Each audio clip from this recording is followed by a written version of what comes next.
Fayetteville's housing market is feeling the pressure from record student enrollment at the University of Arkansas. Laura Castleman talked with the university and the city of Fayetteville to see how they're working to keep up.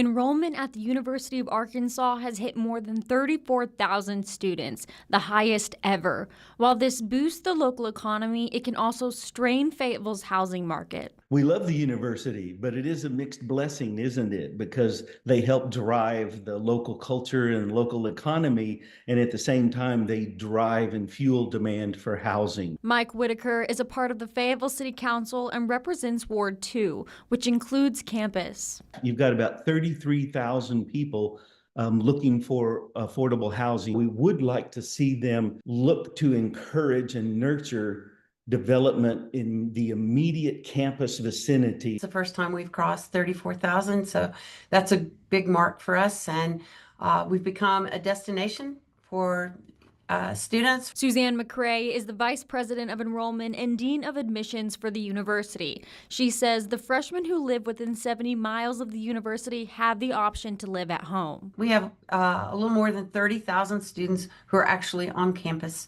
students, and we feel like the infrastructure is really good for that number, and we're looking at ways that, should we decide down the road to grow. Student housing is sort of a very micro segment of the housing market in Fayetteville. I spoke with Melvin Jebaraj, an economist, who says that the demand for housing is not just student specific.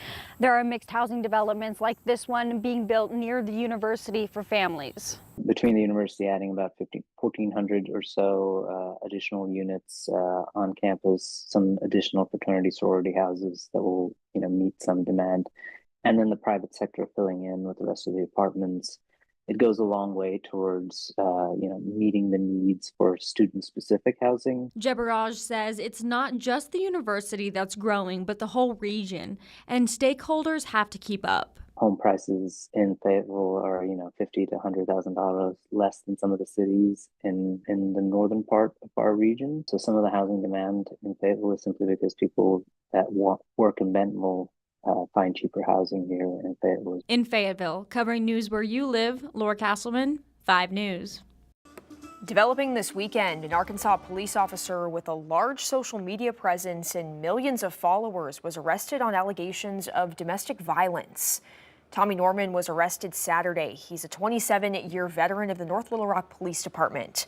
Police have not yet released their report on the case, saying it's still under investigation. He's been charged with 1 count of third-degree domestic battery and is currently at the Pulaski County Jail. News of the arrest has left many in the community he serves in shocked. It's definitely shocking and disheartening. I feel like, my chest kind of hurts thinking about it. With a heavy social media presence, Officer Norman has gathered millions of fans from all over the country. He was even recognized with a presidential medal in 2021. The Kennedy Center hosted a prayer vigil tonight for conservative activist Charlie Kirk. He died last Wednesday when he was shot during a speaking event at the University of Utah. The suspect shooter was arrested 2 days later. Authorities have revealed little about the motive for the shooting, but family and friends described his politics as veering left in the recent years as he spent large amounts of time online. Oklahoma Senator James Lankford was on today's edition of CBS's Face the Nation and spoke on his concerns about the connection between internet and political extremism. The algorithm pushes people to the most extreme. The algorithm is on social media is always pushing who's the angriest, who's the loudest, who says the craziest thing. That's what gets repeated over and over and over again. So anytime that there is cogent dialogue or an issue on something where people may disagree, but they're having a civil conversation on it, that gets pushed aside towards someone that's just angry and focused.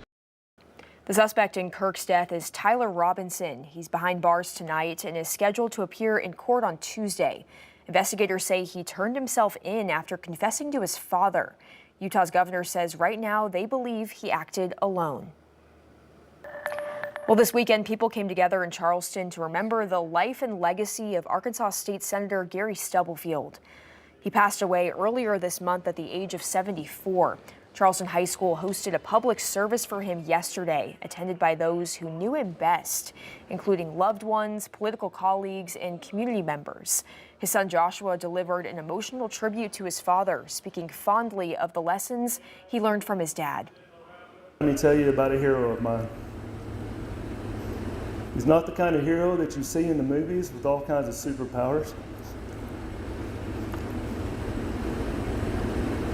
but a real life hero made of flesh and blood like you and me. Stubblefield represented District 26 since 2013. That area includes parts of Franklin, Johnson, Logan, and Sebastian counties. He also served a term in the State House of Representatives before being elected to the Senate. Well, for a few weeks now, we've told you about 2 local walks to end Alzheimer's, one in Fort Smith, the other in Rogers. Tonight, 5 News anchor Darren Bobb tells us how important these events are in helping those who are caring for or living with someone with any form of Alzheimer's or any form of dementia. Funds raised from our 5 walks in Arkansas, specifically the 5 walks here in Arkansas, they stay in Arkansas in order for us to provide these care and support services and education for free to the people of Arkansas. Jill Thompson is in charge of programs within the Arkansas Alzheimer's chapter. That means support services and education. Her biggest effort, and what requires quite a bit of funding, are support groups across the state. We happen to have 25 support groups throughout the state. 22 of those meet in person, and then we have 3 virtual options if we don't happen to have an in-person support group in someone's area. We also have a support group for someone newly diagnosed and in the early stages of dementia, and that is a new virtual program that we have as well. Thompson says the walks themselves also offer up support to family and friends of Alzheimer's patients. One of our walk development managers calls it the largest support group because you are there and you are seeing that you are not alone. And we have a care and support table at all of our walks so that people can come and ask us questions, find out where a support group is located near them, what education do we have available. She says these walks help fund education programs across the state as well. What I call community education for anyone that's around understanding the Alzheimer's and dementia diagnosis, or what are the 10 warning signs, but also we have a specific caregiver education program called the Empowered Caregiver Series to help those caregivers throughout the journey. Covering news where you live, I'm Darren Bobb, 5 News. The River Valley Walk to End Alzheimer's is coming up this Saturday morning at the Colleges for Health Education. The one in Rogers is set for October 11th.